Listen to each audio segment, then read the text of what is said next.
A habilidade de se manter concentrado por longos períodos em uma única tarefa é algo tão raro hoje em dia que o autor do livro Trabalho Focado considera essa habilidade o superpoder do século XXI. E como consequência, não é de se surpreender que as pessoas que possuem essa habilidade acabam tendo resultados muito melhores e mais rápidos que os outros. E isso em qualquer área, seja no trabalho, na faculdade, na saúde e etc. Mas disso você já sabe, a questão é, como fazer isso?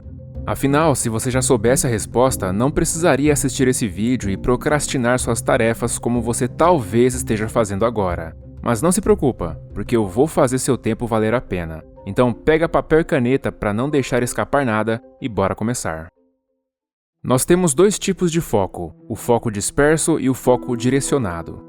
O foco disperso é quando a nossa atenção está fragmentada em várias coisas ao mesmo tempo, como por exemplo, assistir TV enquanto responde e-mails no celular e conversa com as pessoas em volta.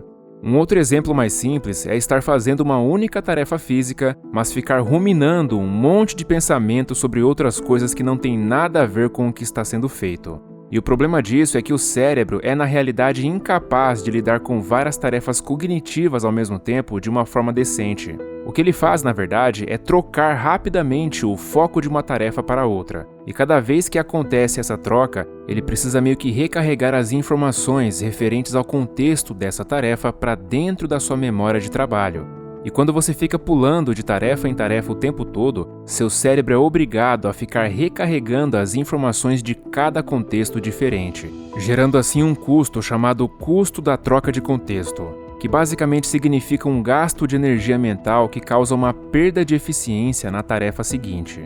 Parte desse custo tem a ver com o resíduo da tarefa anterior que ainda continua ativo no seu cérebro, o que naturalmente afeta o desempenho da tarefa que fizer em seguida. Por exemplo, se você estiver estudando matemática e parar para responder um e-mail sobre um problema na empresa que você trabalha, quando você estiver escrevendo o e-mail, aqueles cálculos que você estava resolvendo continuarão tomando uma parte da sua atenção. E quando você voltar para o estudo, a sua cabeça ainda estará pensando naquele e-mail. É como se você estivesse tentando se concentrar na nova tarefa com um eco da tarefa anterior no fundo da sua mente. Mas o foco disperso não é ruim para tudo. Afinal, é muito útil podermos fazer tarefas menos exigentes, como lavar a louça enquanto ouvimos um podcast. Mas para tarefas realmente importantes e que exijam 100% de foco, isso atrapalha. Bom, do outro lado, temos o foco direcionado. Esse é o foco que você está buscando obter através desse vídeo, pois você já sabe o valor que ele tem. Esse foco tem a ver com a capacidade de se concentrar em uma única tarefa e ignorar todo o resto. É através dele que atingimos o estado de fluxo que nos permite mergulhar na atividade e perder completamente a noção do tempo. E é através dele que os grandes gênios da humanidade produziram suas maiores obras. Ou você acha que o Leonardo da Vinci desenharia o quadro Mona Lisa nos dias de hoje se estivesse pintando, assistindo TV e respondendo mensagens no WhatsApp ao mesmo tempo? A resposta é óbvia. Então, como você acha que vai conseguir pensar ou criar algo realmente valioso no meio de tanta distração? É impossível. Portanto, a solução e também o desafio que temos para promover o foco direcionado é eliminar todas as distrações que promovem o foco disperso, pois uma vez que você for interrompido, seu foco já não será mais o mesmo. Veja só esse exemplo. Vamos imaginar que você tenha 5 unidades de foco para serem usadas como você bem entender. Se você estiver estudando e direcionar essas 5 unidades somente para o estudo, isso significa que você atingiu o estado de fluxo e está dedicando 100% do seu foco nessa única tarefa. Agora, se você estiver estudando profundamente e de repente alguém entra na sua sala para falar sobre alguma outra coisa, quase toda a sua atenção será direcionada para essa pessoa. Mas quando você voltar para a tarefa, pelo menos uma unidade do seu foco continuará no assunto que foi conversado. E de acordo com um estudo da psicóloga e pesquisadora Gloria Mark, você poderá levar até 23 minutos para recuperar 100% do seu foco depois de ser interrompido. Mas o pior de tudo é que hoje em dia, todos nós andamos com uma coisa presa ao nosso corpo que pode ser considerada a maior máquina de distração já fabricada: o celular. Essa coisa acende, vibra e toca um som específico para cada notificação que recebe. E para nos distrairmos não precisa de muito. Basta o celular estar em cima da mesa com uma luzinha piscando sutilmente na tela. E mesmo que você tire ele de perto e coloque dentro da gaveta no modo silencioso, não vai demorar muito para sentir um impulso interno para dar aquela verificada nele e obter sua recompensa, pois isso é um hábito que levará tempo para ser quebrado. Mas apesar de o celular poder ser a principal fonte de distração que divide seu foco, ele com certeza não é a única. Uma outra coisa que pode estar contribuindo para isso é a sua fisiologia, a qual não costuma ser levada muito em consideração nesse contexto, mas o fato é que se você quiser extrair o máximo da sua mente, você também precisa cuidar do seu corpo. E uma das coisas que mais contribuem para um corpo saudável é o exercício físico, pois nosso corpo foi feito para se movimentar e não para ficar parado ou sentado o tempo todo. Os estudos são unânimes em apontar que o exercício físico melhora diretamente nossa capacidade de pensar e de se concentrar em tarefas difíceis. Outra coisa tão importante quanto é o sono, que apesar de muitos relutarem dizendo que conseguem viver bem dormindo apenas 5 ou 6 horas, os estudos são claros. A esmagadora maioria dos adultos precisam de 7 a 9 horas de sono por dia para conseguirem extrair 100% de seu potencial cognitivo. E aqueles que conseguem viver bem com menos possuem uma variação genética rara e representam menos de 5% da população. Outro ponto importante é a hidratação. Tanto que um dos motivos que nos levam a ficar letárgicos depois de acordar tem a ver com a leve desidratação que nos encontramos nesse momento, pois ficamos longas horas sem beber água durante o sono. Por fim, um outro fator que afeta a sua fisiologia e que consequentemente afeta o seu foco tem a ver com aquilo que você come. Então não pense que aquele salgadinho que você come e aquela Coca-Cola que você bebe está impactando só o seu corpo, pois eles também estão impactando diretamente o seu cérebro e sua capacidade de pensar. Nos dias atuais, todo mundo já sabe o que é comida saudável e o que não é. Então seja um pouco mais criterioso com relação ao que você come se realmente quiser se concentrar melhor.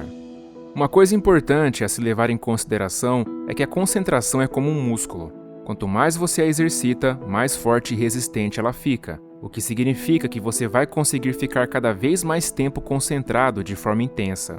Assim como você começa pegando pouco peso na academia, você também começa esse processo suportando apenas alguns minutos de foco ininterrupto.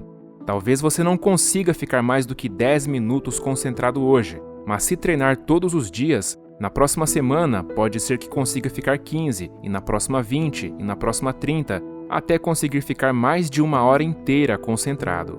E como exercitá-la, você pode perguntar? É simples, não precisa fazer nenhum exercício mirabolante. Basta você se forçar a se concentrar 100% no que estiver fazendo pelo máximo de tempo que conseguir e ir tentando romper essa barreira dia após dia, até que o ato de se concentrar por longos períodos se torne um hábito. Muita gente, ao ouvir isso, vai preferir esperar pelo momento perfeito para começar a colocar em prática. Quer dizer, elas vão esperar estar motivadas, com menos problemas, e se bobear vão esperar até que todos os planetas estejam perfeitamente alinhados.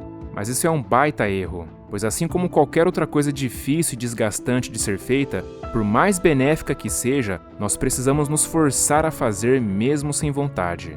Então o ideal nesse caso é que você estabeleça uma rotina onde todos os dias você se dedique algum tempo a essa prática sempre no mesmo horário. Se conseguir, faça isso o mais cedo possível, num horário onde a maioria das pessoas ainda estejam dormindo, principalmente aquelas que moram com você, pois não haverão distrações externas e você estará com sua mente livre de qualquer resíduo deixado por tarefas anteriores. Não é à toa que diversos filósofos, artistas e escritores históricos preferiam começar a trabalhar bem cedo. Mas talvez você não tenha a opção de colocar essa prática logo pela manhã. Então você terá que lidar com o fato de que à tarde o seu cérebro já terá processado muitas coisas e você terá mais dificuldade em se concentrar completamente em uma única coisa, principalmente se tiver passado o dia trocando várias vezes de tarefa. Pois além de ter vários resíduos de tarefas anteriores, o seu cérebro já estará cansado. O que não acontece na primeira hora do dia, pois nesse momento seu cérebro está com a área de trabalho completamente limpa e com a bateria carregada em 100%. Então sim, à tarde será mais difícil, mas não impossível. Tudo o que você precisa fazer é dar um jeito de desestimular e descansar seu cérebro antes de entrar em estado de foco. E a melhor forma de se fazer isso é dando uma pausa adequada para ele. Isso porque é muito difícil se concentrar em alguma coisa por um longo período sem ficar cansado mentalmente. E não importa se esse cansaço veio do foco disperso ou direcionado, ambos vão te cansar. E é por isso que você precisa dar uma pausa para sua mente depois de um certo tempo. Mas por incrível que pareça, é aqui que a maioria das pessoas falha, pois elas usam essas pausas de forma errada. Veja, fazer pausas para descansar não significa pegar o celular, acessar o Instagram e ficar vendo vídeos engraçados, porque dessa forma você ainda estará bombardeando o seu cérebro com informações e trocas de contextos muito frenéticas, o que praticamente impossibilita que seu cérebro recarregue sua energia mental. O que você deve fazer nesses momentos são atividades como caminhar, meditar ou até tirar um cochilo, pois seu cérebro precisa se desconectar do excesso de estímulo que você impôs durante o dia. E isso significa que você terá que fazer atividades que podem ser entediantes, mas tudo bem, você não vai morrer por ter ficado alguns minutos sem fazer nada muito divertido. Agora, fazer uma pausa como essa não só é útil para mudar do foco disperso para o foco direcionado, como também é útil para estender sua capacidade de se manter concentrado profundamente. Veja isso da seguinte forma: se você estivesse correndo uma maratona por 1 hora sem parar e quisesse tirar 10 minutos para descansar e depois voltar para mais 1 hora de corrida, qual opção você escolheria? A. Deitar no chão e não fazer absolutamente nada, ou B. Passar os 10 minutos alternando entre fazer flexões, agachamentos e pular corda. Claro que é a primeira opção, né? Porque não faz sentido se desgastar mais ainda com outras atividades físicas. Bom, nesse caso, correr é uma analogia para o foco. Então, depois que você tiver passado 1 hora focado em alguma coisa, não faz sentido lançar mais estímulos para o seu cérebro, como TV, rede social ou videogame, se o seu intuito for recarregar sua energia mental. Então procure fazer atividades melhores, como aquelas que já citei anteriormente. Por último, a melhor técnica que você pode utilizar para conciliar foco intenso com descanso mental é a técnica Pomodoro. Caso você ainda não a conheça, ela funciona basicamente assim. Você configura um alarme para tocar em 25 minutos e se concentra totalmente na tarefa que precisa fazer. E quando der os 25 minutos, você faz uma pausa de 5 minutos e repete o processo. Depois que completar 4 blocos de 25 minutos, você faz uma pausa maior de 30 minutos e segue assim até terminar o expediente. Seguindo esses passos, será praticamente impossível você não se tornar uma pessoa extremamente focada e que produz resultados muito acima da média. Bom, e para contribuir mais ainda com o seu desenvolvimento pessoal, eu quero te indicar a leitura de um e-book gratuito com 15 ideias para você ler mais e melhor e levar sua leitura para um próximo nível. Afinal, eu acredito que a leitura, principalmente de livros, tem o poder de mudar as pessoas e o mundo para melhor. É o primeiro link na descrição. Um forte abraço e até a próxima.